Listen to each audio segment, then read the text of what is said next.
એક ત્રિકોણની બાજુઓના માપ 2:3:4 છે.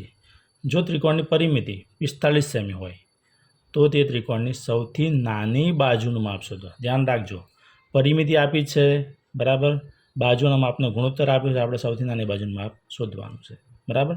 તો પહેલાં પેલું આપણે શું આપ્યું, તો કે ત્રિકોણની પરિમિતિ કેટલી, તો કે 45 આપી છે, બરાબર.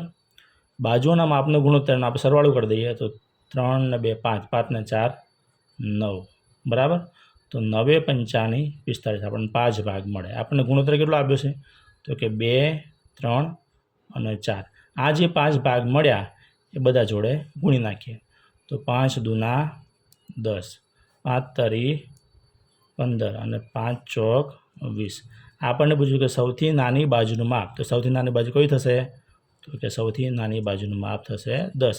અને એવું પૂછે કે સૌથી મોટી બાજુનું માપ, તો સૌથી મોટી બાજુનું માપ થશે મિત્રો 20. Thank you.